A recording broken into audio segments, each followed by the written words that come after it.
10 Worst Alcoholic Politicians in World History. Here goes my vote. You might be shocked to learn that some of history's most powerful politicians weren't just masters of diplomacy, they were also deeply dependent on alcohol. From binge drinking to public embarrassments, these leaders' addictions often clouded their judgment, leaving a legacy of controversy and scandal. Imagine a world where some of the most influential decisions were made under the influence. How much could their actions have been altered? Brace yourself as we uncover the truth behind the 10 worst alcoholic politicians in world history. Don't forget to hit that subscribe button and leave your thoughts in the comments below. Joseph Raymond McCarthy. Joseph Raymond McCarthy, a U.S. Senator from Wisconsin, is most known for his role in the anti-communist fervor that defined much of the 1950s in the United States, a period often referred to as the McCarthy era. Born on November 14, 1908, McCarthy's rise to prominence was both rapid and controversial, leaving a lasting impact on American politics. His name would forever be associated with reckless accusations and political witch hunts that damaged the careers and lives of countless individuals. McCarthy's career began with a mixed reputation. He was a decorated Marine Corps officer during World War II, earning some respect for his service, but it was his entrance into the world of politics that would define his legacy. Elected as a Republican senator in 1946, McCarthy's initial political career was relatively low-key. However, by 1950, he began to publicly accuse various government officials of being communist sympathizers, capitalizing on the growing fear of communism during the early stages of the Cold War. His most infamous moment came in 1950, when during a speech in Wheeling, West Virginia, McCarthy claimed to have a list of 205 individuals working in the State Department who were members of the Communist Party. Though he failed to provide substantial evidence, McCarthy's accusations sparked a nationwide wave of suspicion, and his political influence rapidly expanded. He used his position as chairman of the Senate Permanent Subcommittee on Investigations to launch widespread investigations into suspected communists in the U.S. government, entertainment, and other sectors. This became known as McCarthyism, a term that would forever be linked to the senator's brand of aggressive and often baseless political accusations. McCarthy's public campaign against communism resulted in the destruction of many careers, especially within the U.S. State Department, Hollywood, and other prominent institutions. His accusations often lacked credible evidence, and his methods were aggressive, leading to widespread fear and paranoia. However, despite his initial successes, McCarthy's tactics began to alienate colleagues, especially after he targeted the U.S. Army in 1954. The Army-McCarthy hearings, televised for the first time, revealed McCarthy's bullying tactics and lack of solid evidence. The hearings exposed the senator's tendency to manipulate public opinion and disregard due process, ultimately leading to his fall from power. McCarthy's alcoholism played a significant role in his downfall. Despite his public persona as a fierce crusader against communism privately, he was struggling with a severe drinking problem. It is reported that he consumed up to a quart of alcohol daily, which contributed to his erratic behavior and temperamental personality. His drinking was so severe that it led to several public outbursts, often diminishing his credibility even further. McCarthy's biographer, Arthur Herman, noted that McCarthy's alcoholism worsened over time, despite attempts to quit and the brief periods of sobriety he experienced. In fact, his drinking became a crucial factor in the deterioration of his mental health and physical condition. McCarthy's influence waned by the mid-1950s, and he was formally censured by the U.S. Senate in December 1954 for contemptuous behavior and abusing his power. His career was essentially over, and his reputation had been irreparably damaged. After his fall from political grace, McCarthy retreated from the public eye, and his health deteriorated due to his alcoholism. He died on May 2, 1957, at the age of 48, just a few years after his censure. His death, attributed to acute hepatitis likely caused by his excessive drinking, marked the tragic end of a once prominent political figure. McCarthy's legacy is a stark reminder of the dangers of unchecked political power and the destructiveness of alcohol addiction. His name has become synonymous with political witch hunts and the overreach of governmental power in the name of national security. William Pitt the Younger. William Pitt the Younger, born on May 28, 1759, was one of the most significant figures in British political history. The son of William Pitt the Elder, a former Prime Minister, Pitt the Younger inherited not only his father's name, but also a legacy of statesmanship that would shape his own remarkable political career. Ascending to the office of Prime Minister at just 24 years old, Pitt's tenure would last from 1783 to 1801, and then again from 1804 until his death in 1806, making him the longest-serving Prime Minister of the United Kingdom until the 19th century. Pitt's early life was marked by tragedy. His father's political career was marred by his opposition to King George III, which left a strained relationship between the elder Pitt and the monarchy. Nevertheless, young Pitt was an ambitious and brilliant student attending Pembroke College, Cambridge, and making a name for himself as a gifted orator and politician. He entered the House of Commons in 1780 and was appointed Prime Minister 3 years later, becoming the youngest person ever to hold the office. Pitt's tenure as Prime Minister was defined by his leadership during the Napoleonic Wars. He faced immense pressure as he navigated Britain's foreign policy in the face of rising French power under Napoleon Bonaparte. His government was crucial in forming coalitions to oppose Napoleon's expansion across Europe. He was an advocate for fiscal reform and worked to reduce the national debt which had ballooned during the American Revolution and the French Revolutionary Wars. Pitt was instrumental in creating the sinking fund, a system designed to pay off national debt, and he is credited with laying the foundations for modern British economic policy. However, Pitt's personal life was complicated by his drinking habits, which often clouded his political judgment. Despite his formidable intellect and strategic mind, Pitt was known for his heavy drinking, particularly with his fondness for port wine. During a parliamentary meeting, he famously consumed 3 full bottles of port wine, which led to an embarrassing incident where he vomited behind the speaker's chair. His drinking was not just a public spectacle, but a private struggle that began to take a toll on his health and his ability to govern effectively. Pitt's excessive drinking has been documented in numerous historical accounts, with some suggesting that his alcohol consumption was directly linked to the stress he faced as Prime Minister. He was known to drink excessively during times of personal or political difficulty, using alcohol as a means of coping with the pressures of office. Despite his alcohol-related issues, Pitt remained a formidable political leader, earning respect for his clear-headed decision-making during times of national crisis. The stress of leading Britain through the Napoleonic Wars, coupled with his drinking and his poor health, led to his premature death at the age of 46 on January 23, 1806. His health had been deteriorating for years, and his alcoholism is believed to have played a role in his early death. His passing left Britain without a leader of his caliber, and his death marked the end of an era in British politics. William Pitt the Younger is remembered as one of Britain's greatest prime ministers, but his legacy is also a cautionary tale of the toll that alcohol can take on even the most brilliant minds. His ability to govern through immense pressure and personal difficulties remains a testament to his political skill, but his tragic end serves as a reminder of the dangers of alcohol dependence. George Washington. George Washington, the first President of the United States, remains one of the most iconic figures in American history, renowned for his leadership during the Revolutionary War and his pivotal role in shaping the newly independent nation. Born on February 22, 1732 in Westmoreland County, Virginia, Washington was destined for greatness, even though his early years were marked by personal hardships.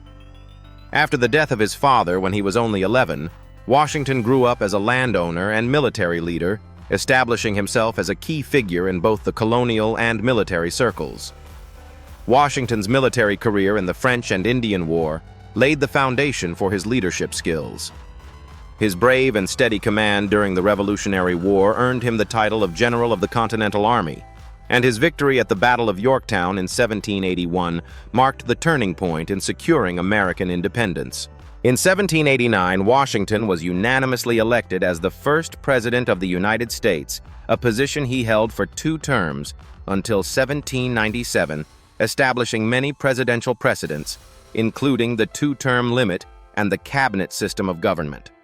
While Washington is remembered for his military prowess and political foresight, his relationship with alcohol is an often overlooked aspect of his personal life.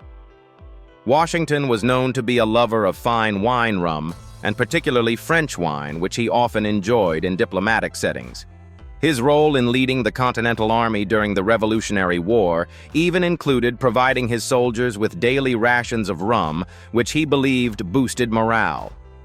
Washington was also a frequent consumer of Madeira wine, a popular drink of the time, and he took a deep interest in the cultivation and importation of alcohol to America. Though he wasn't a heavy drinker in the modern sense, Washington's fondness for alcohol was substantial. He had a well-known collection of wine at his Mount Vernon estate, where he carefully managed his vineyard. His taste for French wine grew as his ties with the French expanded during the Revolution, and it is documented that Washington used wine as a tool in fostering diplomatic relations with French officers. He was also known for consuming rum and whiskey, both of which were commonly part of the daily rations for soldiers in the Continental Army. Washington's relationship with alcohol never seemed to interfere with his duties as a military leader or as president. In fact, his moderation in drinking likely contributed to his long and productive life. Washington died at the age of 67 on December 14, 1799. Likely due to a sudden illness brought on by a severe throat infection. Although his drinking was never considered problematic or excessive, it is clear that alcohol played an important role in his social, diplomatic, and military life, just as it did in the lives of many of his contemporaries. Benjamin Franklin. Benjamin Franklin, one of the founding fathers of the United States, was a man of many talents: scientist, inventor, diplomat, and philosopher. Born on January 17, 1706 in Boston, Massachusetts, Franklin rose from humble beginnings to become one of the most influential figures in American history. His contributions to the fields of electricity printing and political thought, as well as his pivotal role in securing French support during the American Revolution, solidified his legacy. Franklin's wit, intelligence, and humor made him a beloved figure in both America and Europe, and his diplomatic work was crucial to the formation of the United States as an independent nation. Franklin's achievements, however, were not confined to science and politics alone. He was a notorious lover of alcohol, particularly wine, beer, and cider. His famous quote, "In wine there is wisdom, in beer there is freedom, in water there is bacteria," underscores his deep appreciation for alcoholic beverages, especially in a time when water was often contaminated and unsafe to drink. Franklin's love for wine in particular was well known. He kept detailed records of the types of wine he consumed and even wrote about his preference for fine French wine during his time as an ambassador to France. While living in Paris during the American Revolution, Franklin became a fixture in the French social scene, often enjoying drinks with French intellectuals and diplomats. His fondness for wine was so pronounced that he was known to have advised the French on the best ways to preserve and enjoy wine. Franklin's ability to blend his love for wine with his diplomatic acumen helped cement his reputation as a charismatic and persuasive figure. He used alcohol as a social tool, often hosting gatherings where wine flowed freely, fostering relationships that were crucial to American independence. Franklin's relationship with alcohol wasn't just about indulgence. In his early years, he viewed beer as a necessary part of a healthy diet, and even recommended it to his fellow colonists as a substitute for contaminated water. His extensive writings and public speeches on the virtues of alcohol, especially beer and wine, reflect his belief that moderate drinking was an important part of daily life. However, Franklin was also known for his wit and self-awareness regarding his drinking habits. While he was a frequent consumer of alcohol, he was not excessively drunk or disorderly, unlike many of his contemporaries. His ability to maintain control even while enjoying alcohol speaks to his personal discipline and his skill in navigating the social and political environments of the time. Franklin's drinking habits were a part of his persona, contributing to his larger-than-life reputation. Despite his indulgence in alcohol, Franklin lived a long and fruitful life, passing away at the age of 84 on April 17, 1790. His contributions to science, politics, and diplomacy are unparalleled, and his love for alcohol was but one of the many facets of his complex character. In the context of Franklin's life, alcohol was a tool for social engagement and relaxation, reflecting the values of the time and his own personal philosophy. His legacy endures not only in his intellectual and political achievements, but also in the way he embraced life's pleasures with a sense of humor and wisdom. Richard Milhous Nixon. Richard Milhous Nixon, the 37th President of the United States, remains one of the most controversial figures in American political history. Born on January 9, 1913 in Yorba Linda, California, Nixon's early life was defined by struggles with poverty and a fierce drive to succeed. After attending Duke University Law School, Nixon entered politics and quickly rose through the ranks, serving as a U.S. congressman-senator and later vice president under Dwight D. Eisenhower from 1953 to 1961. Nixon's presidential career, however, was marred by scandal and an ultimately disastrous resignation. Nixon's presidency, which spanned from 1969 to 1974, is most remembered for the Watergate scandal, which led to his resignation as the first and only U.S. president to step down in disgrace. But his presidency was also fraught with personal and political challenges, many of which were influenced by his battle with alcohol. Nixon's relationship with alcohol was problematic, particularly during the later years of his political career. According to reports from his staff and those close to him, Nixon struggled with excessive drinking, especially during times of stress and crisis. The most well-documented period of Nixon's alcohol abuse occurred during the Watergate scandal. Pulitzer Prize-winning journalist Seymour Hersh, who extensively covered Nixon's presidency, revealed in his book, The Price of Power, that Nixon was often drunk during key moments of his presidency. One such instance occurred in 1970 when North Korea shot down a U.S. spy plane. Nixon, reportedly intoxicated, ranted and raved, creating chaos within his administration during a moment of international tension. Nixon's aides were concerned about his capacity to make rational decisions, as he was often unresponsive or incoherent after drinking. In addition to his public drunken episodes, Nixon's drinking was a key part of his personal life. In his later years, it was reported that Nixon would often retreat to his private quarters, drinking heavily and isolating himself from his staff and family. He also reportedly developed a dependence on prescription medications, including sleeping pills and mood stabilizers, which compounded his erratic behavior. His drinking and the subsequent impact on his decision-making raised alarms among his inner circle, leading to calls for intervention, though these were often ignored. Ultimately, Nixon's inability to manage his alcohol dependency, along with the overwhelming pressure of the Watergate scandal, led to his resignation on August 9, 1974. Nixon's departure from office did not mark the end of his personal struggles. His alcoholism and the associated health issues plagued him in his post-presidential years. Nixon lived a life marked by political triumphs, personal demons, and a legacy tarnished by his public fall from grace. He died on April 22, 1994, at the age of 81 from complications related to a stroke, leaving behind a complex and controversial legacy. James Buchanan, Jr., the 15th President of the United States, is often ranked among the least effective presidents in American history. Born on April 23, 1791, in Cove Gap, Pennsylvania, Buchanan came from a wealthy family and was educated at Dickinson College. His early career was marked by his service in various political roles, including U.S. Congressman, Minister to Russia, and Secretary of State. Buchanan's presidency, 1857 to 1861, occurred during one of the most turbulent times in American history, just before the outbreak of the Civil War. However, his failure to address the escalating tensions between North and South, particularly around the issue of slavery, has left him with a controversial legacy. Buchanan's personal life was marked by isolation and heavy drinking habits that significantly impacted his ability to lead effectively. He was known to be a solitary man with few close relationships, and his inability to forge strong alliances in Congress left him politically isolated.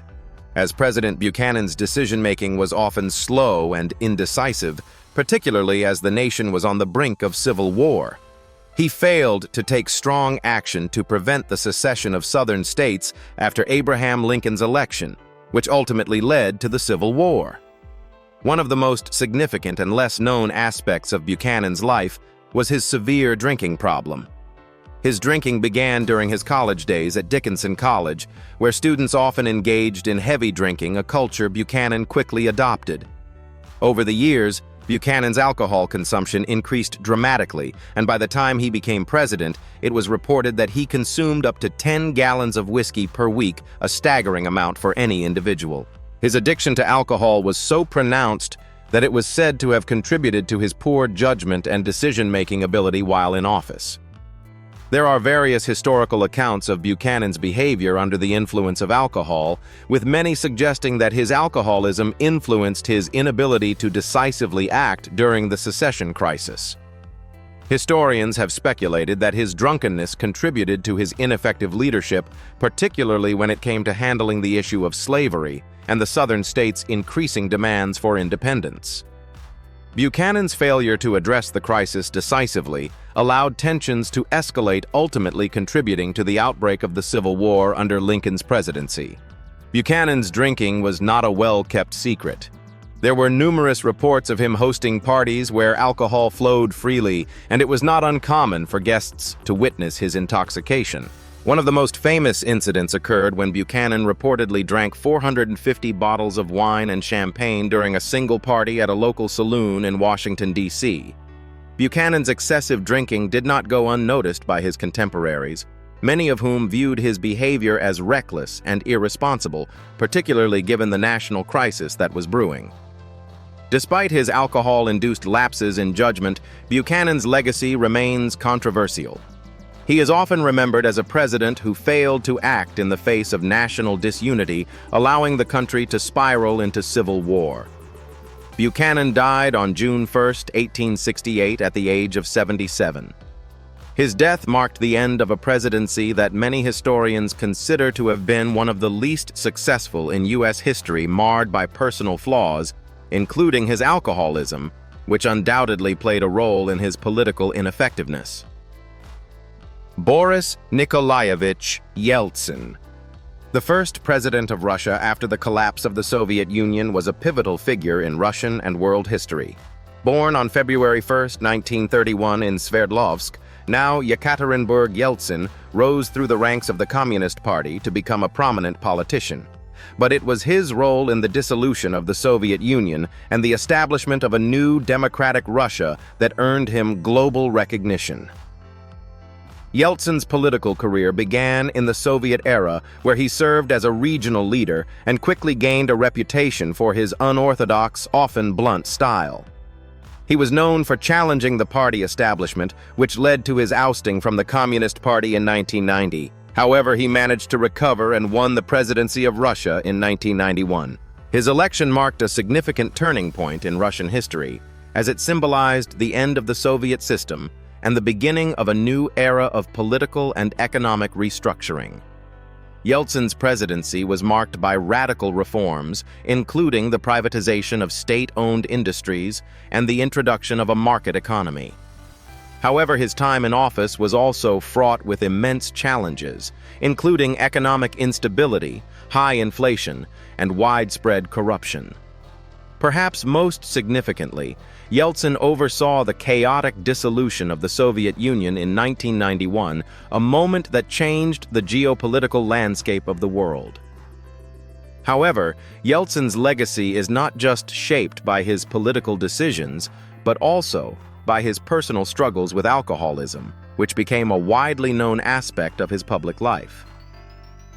Throughout his presidency, Yeltsin's drinking habits were a source of international concern.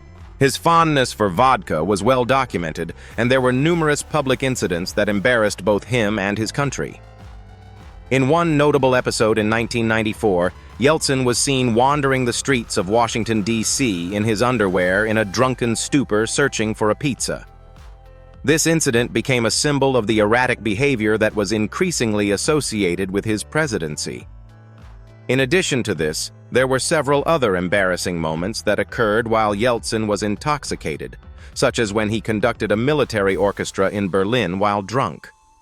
These incidents garnered international attention and reinforced the image of Yeltsin as a leader unable to control his drinking. Despite these public embarrassments, Yeltsin remained in power for a total of 8 years, navigating through the political turmoil of the 1990s.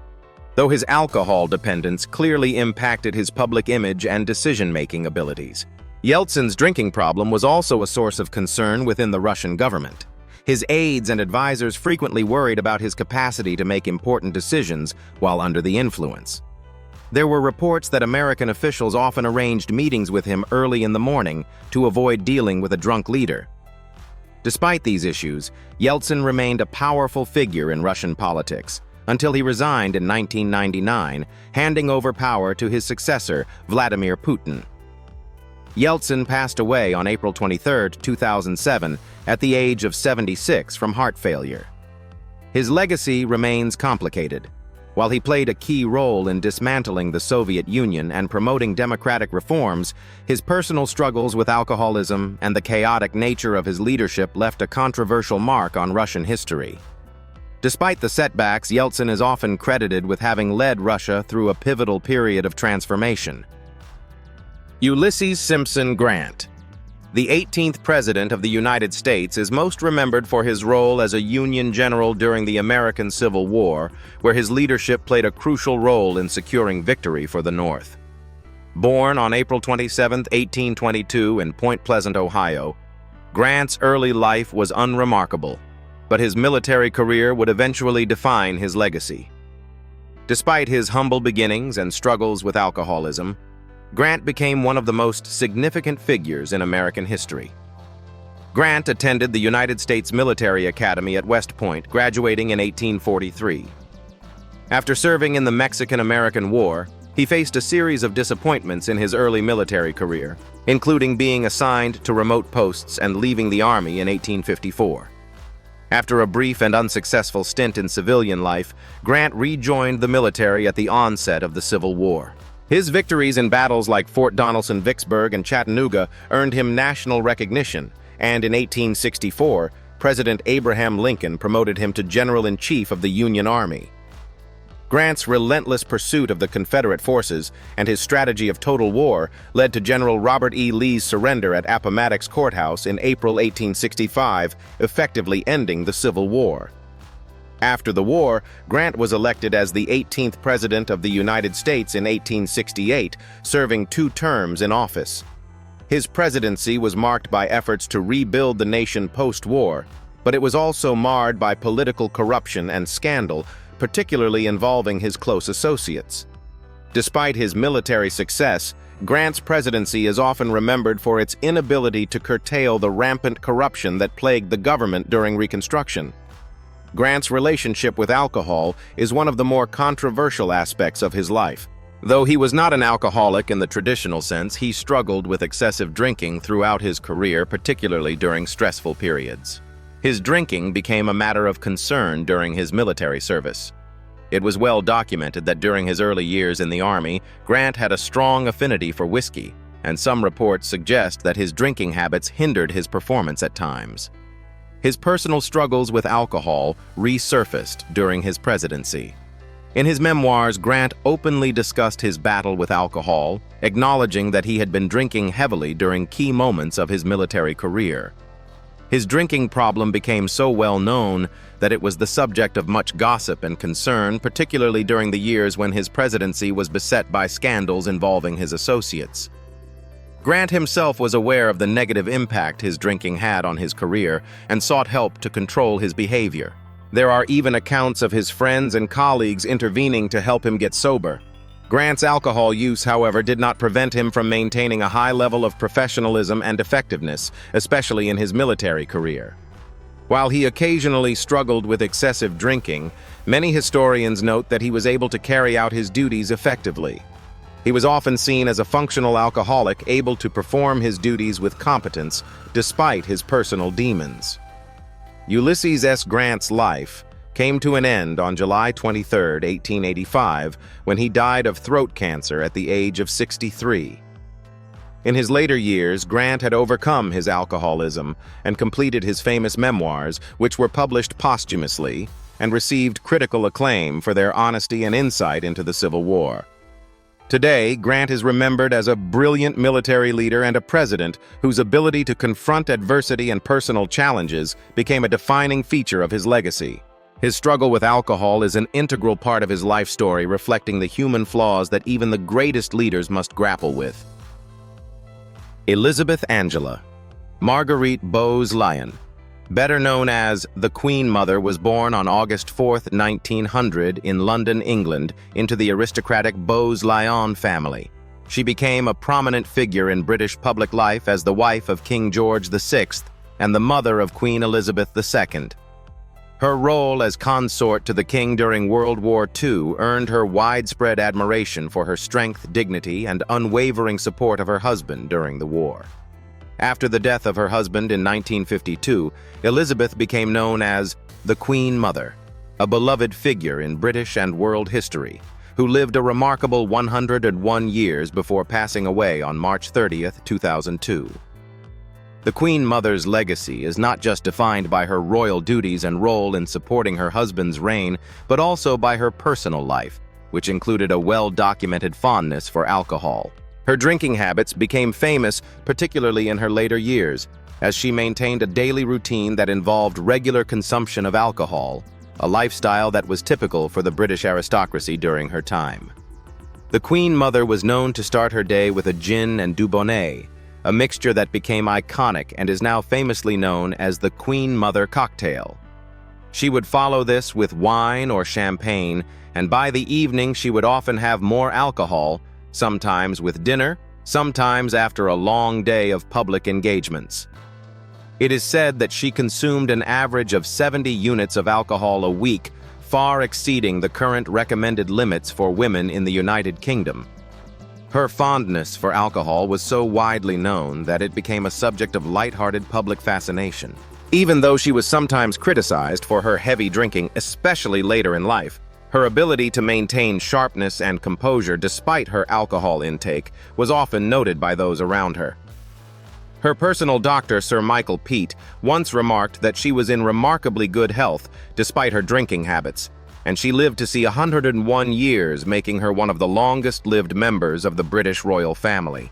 Throughout her long life, the Queen Mother's drinking habits remained part of her public image, yet they never overshadowed her contributions to the British monarchy. Her calm and composed demeanor during difficult times, especially during the Second World War, allowed her to remain an endearing figure to the British public. The Queen Mother's combination of grace duty and her famously consistent routine of drinking, especially her love for gin, solidified her as one of the most memorable personalities in modern royal history. Sir Winston Leonard Spencer Churchill. Sir Winston Leonard Spencer Churchill, born on November 30, 1874, was one of the most influential and iconic figures of the 20th century. As Prime Minister of the United Kingdom during the Second World War, Churchill is best remembered for his inspiring leadership, stirring speeches, and determination that rallied the British people to stand firm against the threat of Nazi Germany. His tenure as Prime Minister, first from 1940 to 1945, and later from 1951 to 1955, solidified his place in history as one of the greatest wartime leaders. Churchill was not only a statesman, but also a writer, historian, and Nobel laureate in literature, making his mark on many aspects of British life. Despite his towering political success, Churchill's personal life, particularly his relationship with alcohol, has long been a subject of fascination. Churchill was known for his heavy drinking throughout his life, which he often combined with a series of idiosyncratic habits.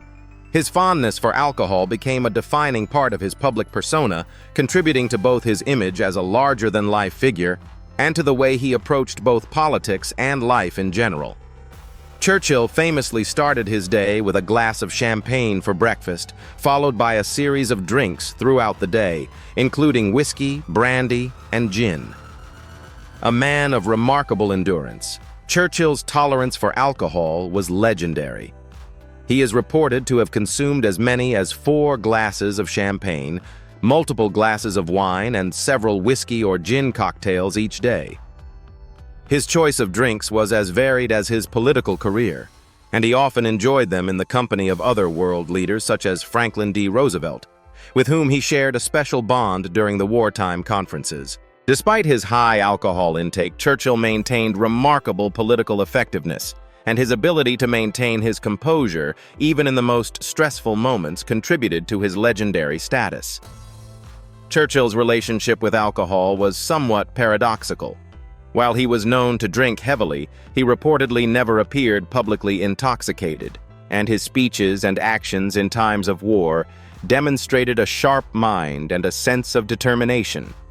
His alcohol consumption, often portrayed as part of his image as a man who could handle his drink, never seemed to hinder his ability to govern effectively. However, historians have noted that Churchill did rely on alcohol to cope with the immense pressure and stress that came with his wartime leadership. Although his drinking habits were sometimes the subject of criticism, especially in the post-war years, they were accepted by those around him who often saw his ability to function despite his alcohol intake as part of his larger-than-life persona. Churchill's fondness for alcohol remained a characteristic part of his personality throughout his life. He died on January 24, 1965, at the age of 90, leaving behind an unparalleled legacy as a statesman and orator. His contributions to the world stage, particularly during the Second World War, overshadowed his personal habits, though his relationship with alcohol remains a fascinating and well-known aspect of his enduring legacy. Churchill's ability to balance such extreme drinking with extraordinary political achievements has ensured that he remains a figure of both awe and intrigue, embodying the paradox of a man who, despite his flaws, was a towering force in shaping the course of history. Throughout history, numerous influential political figures have battled with alcoholism, often allowing it to shape both their personal and professional lives in profound ways. From Joseph McCarthy's notorious public drunkenness to Winston Churchill's infamous fondness for champagne, these leaders' struggles with alcohol often hindered their political effectiveness. Whether it was used to cope with the immense pressures of their roles or simply a personal flaw, their drinking habits left lasting marks on their legacies. What do you think did their personal demons affect their political decisions? Share your thoughts in the comments below, and don't forget to subscribe to Uncovered Tinseltown for more insightful stories.